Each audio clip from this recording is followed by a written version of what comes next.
നമസ്കാരം. ഇഫക്ട് ന്യൂസിലെ ഏവർക്കും സ്വാഗതം.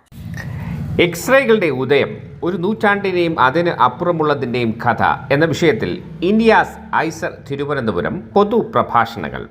Indian institute of science education and research IISER Thiruvananthapuram, Indian national young academy of സയൻസുമായി IISER സഹകരിച്ച് 2025 ജനുവരി 25 ഉച്ചകഴിഞ്ഞ് 3 മണിക്ക് തിരുവനന്തപുരം പ്ലാനറ്റോറിയം ഹാളിൽ ഒരു പൊതുജന സമ്പർക്ക പരിപാടി സംഘടിപ്പിക്കുന്നു.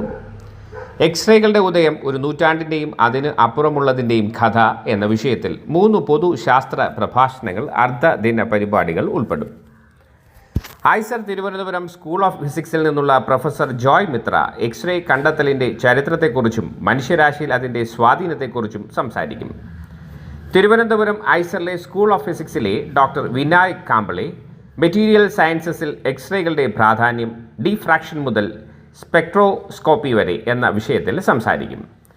തിരുവനന്തപുരത്തെ Indian institute of space science and ടെക്നോളജിയിലെ എർത്ത് ആൻഡ് സ്പേസസ് സയൻസ് വകുപ്പിലെ ഡോക്ടർ സമീർ മണ്ഡൽ ജ്യോതിശാസ്ത്രത്തിൽ പേടകങ്ങളായി എക്സ്റേകളുടെ പ്രാധാന്യം എന്ന വിഷയത്തിലും സംസാരിക്കും. പ്രഭാഷണങ്ങൾ ശ്രമിക്കാൻ പൊതുജനങ്ങൾക്ക് പ്രവേശന ഫീസോ രജിസ്ട്രേഷൻ ഫീസോ ഇല്ല. വാർത്തകളും വിശേഷങ്ങളും ഇവിടെ അവസാനിക്കുന്നില്ല. കൂടുതൽ വാർത്തകളും വിശേഷങ്ങളുമായി വീണ്ടും കണ്ടുമുട്ടാം. അതുവരെ ഏവർക്കും നന്ദി, നമസ്കാരം.